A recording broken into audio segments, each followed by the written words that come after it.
Hello there everyone, and welcome back to some Aldra Cooks. Today we are making some fish soup.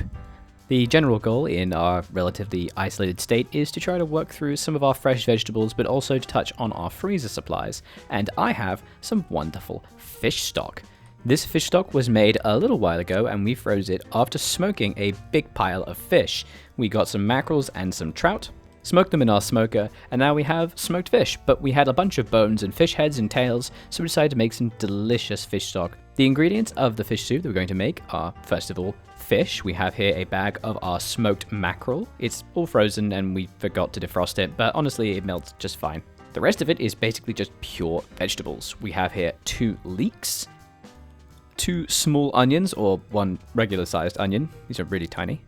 Half a cabbage, and this is not essential, but it's included because this cabbage is dying, it needs to be used, and I like cabbage, alright? A few cloves of garlic, some lard that I have that I want to cook everything in, and it's actually leaf lard, which means it doesn't really taste much of pork, it's quite neutral in flavor, and some cream and some creme fraiche, and of course, lots of salt. Now, when you are cooking constantly and, dealing with the end of the world around us, it helps to have a beer, so cooking with a beer is always great. Oh, and I also forgot some potatoes. I really almost completely forgot about this. A couple potatoes cooked into it really help for the viscosity and also calories. Juggling is not necessary, however. So let's actually start some cooking. To start with, you need to cut your leeks, as these take the longest to cook. You make 2 cuts, one right through the middle of the leek, turn it 90 degrees, and then another one, creating it into 4 separate pieces. This makes it really easy to cut into little bits. You can then wash it like this, or for a more thorough wash, which I forgot to do, chop them finely and then rinse them, because there can be a lot of sand and dirt particles. Leeks can get really gritty, so you make sure you do need to wash them, and they have such a wonderful flavor when they're treated properly. And the way to treat them properly is to cook them in plenty of fat and salt, and let them cook down into a little paste. Melt some lard in a pan, and then halfway through kind of change your mind and then add some butter, because you kind of think maybe the butter would go better than the lard, or maybe it's too late, you got the lard now.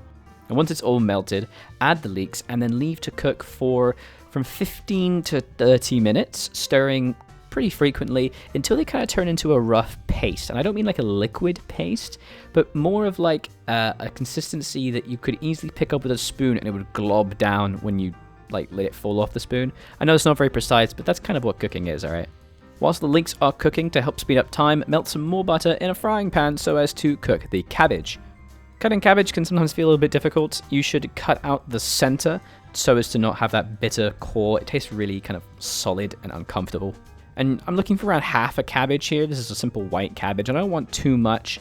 You just gotta cut it in half, cut the core out, and then you need to decide if you want to cut it like with the grain and it'll make thick slices, or against the grain it'll make thin shreds like you'd have with a salad. I prefer the thin shreds, but it's it's a taste thing. Also doesn't really matter because this is getting blended, so add the cabbage to the frying pan and then move on to cutting your onions while the cabbage cooks. Once you've cut the onions using my beautiful patented onion cutting technique that I stole from other famous chefs, add them to the leeks so they can continue to cook. Make sure you are stirring the cabbage as well so it doesn't burn like I do a little bit.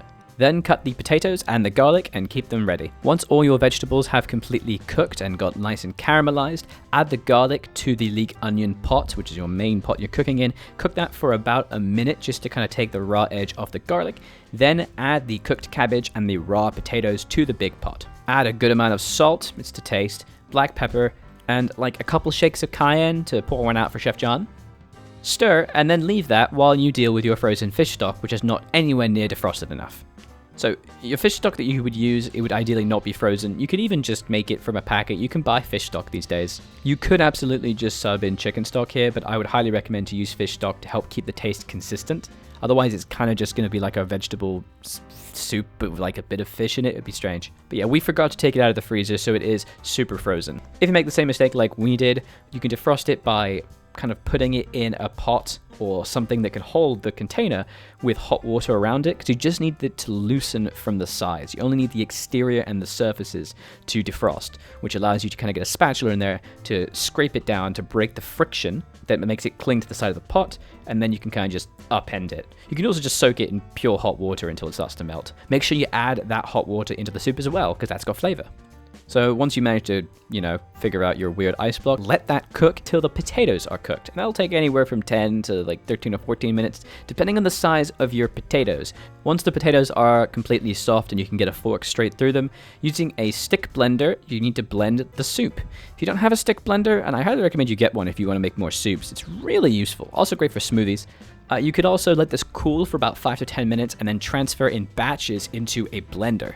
I mean, if you really hate yourself, you could transfer in even smaller batches into a mortar and pestle and kind of smush it into a paste, but that just seems unnecessary. Whatever you do, you want to be constantly checking the consistency and blend if it's too thick, also adding a bit of hot water if you find it's too thick and you've underestimated the amount of water you need. Once you are completely happy with the consistency, add your cream and creme fraiche, and also add some fish. And yeah, it looks a little weird because it is still frozen. Just ignore that. No jokes, please, in the comments. Okay, like a couple jokes are fine. Then stir it and allow the soup to completely reheat and the fish to heat up. Remember, this fish has already been cooked, so it only really needs to come up to temperature. It doesn't actually need to cook. In fact, you don't want to because you don't want it to disintegrate. Once you think it's done, taste for seasonings and see what it needs. Ours needed more salt, of course, and also lemon juice. We found we undersalted it and underacidified it because the potatoes needed so much salt. And the kind of base starchiness needed some acid to cut through it, and it also helps to cut through the fattiness of the cream. Once completely heated, you can serve. To help encourage, Instagrammability, and also great for thumbnails for cooking videos, that was not COVID, by the way, you can add a little extra dollop of creme fraiche and some chives along the top for color contrast. Now, this isn't something just the restaurants do for prettiness. This actually does have a value. It's the same reason you add yogurt to a bowl of porridge, because it adds not just color contrast, but textural difference in your mouth. Heterogeneous flavors and textures are nice. Homogeneous ones are not so nice. Plus, the chives add a little bit of that allium onioniness, which is really nice. It would go really great with some homemade bread, but we didn't have any. Ours went moldy, so we used Ritz crackers instead. And there you go. You've made delicious fish soup. I suppose you could also call this a chowder, but whatever you call it, enjoy.